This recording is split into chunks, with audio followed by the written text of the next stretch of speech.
పేదలకు అందించే ఇళ్లని మనస్ఫూర్తిగా అమలు చేసే కార్యక్రమంలో వారికి మనస్ఫూర్తిగా ధన్యవాదాలు తెలియజెప్పుకుంటూ ఆశీర్వచనం తీసుకునే కార్యక్రమంలో భాగంగా నిజంగా ఏ దేవుడి దగ్గర భక్తి శ్రద్ధలతో కూర్చొని వారి ఆశీర్వచనం తీసుకునే కార్యక్రమంలో భాగంగా కావాలనే నేను కింద కూర్చొని వారి ఆశీర్వచనం తీసుకోవడం జరిగింది.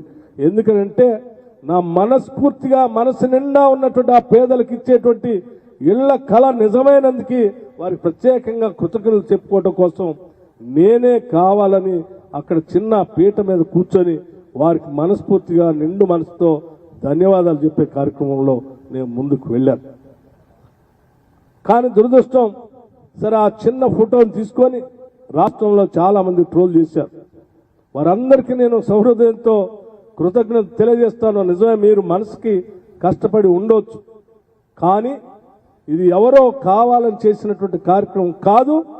నేను ఈరోజు రాష్ట్రంలో ఉప ముఖ్యమంత్రిగా ఈ రాష్ట్ర ప్రభుత్వాన్ని శాసిస్తా ఉన్నాను.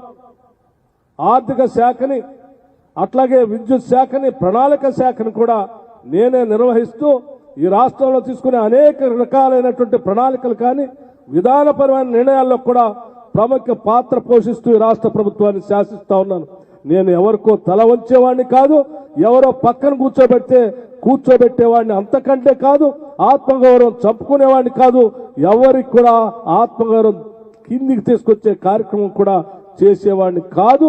సౌహృదయంతో దీన్ని అర్థం చేసుకోవాల్సిందిగా వారందరికీ నేను విజ్ఞప్తి చేస్తూ ఒకటే చెప్పదలుచుకున్నాను.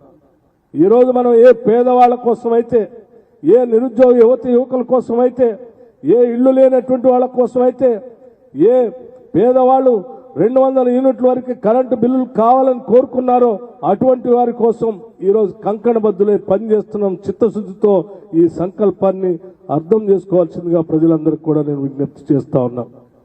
దయచేసి మిత్రులు ఎవరైనా నిన్న ఆ ఫోటో చూసి ఎవరైనా మానసికంగా క్షోభకు గురై ఉంటే దయచేసి అర్థం చేసుకోవాల్సిందిగా కోరుతూ భవిష్యత్తులో కూడా మా ఈ సంకల్పం ఇదే దిశలో ముందుకు పోతా ఉంటుంది. మాకు ఇచ్చినటువంటి ఈ అవకాశాన్ని సంపద పెంచే కార్యక్రమాన్ని చేస్తాం. ఆ పెంచిన సంపదని ప్రజలకు పంచే కార్యక్రమాన్ని కూడా చేస్తాం. ఈరోజు సింగరేణికి సంబంధించిన ఆస్తులు కానీ, సంస్థను కానీ, వ్యవస్థను కానీ ఇంకా పెద్ద ఎత్తున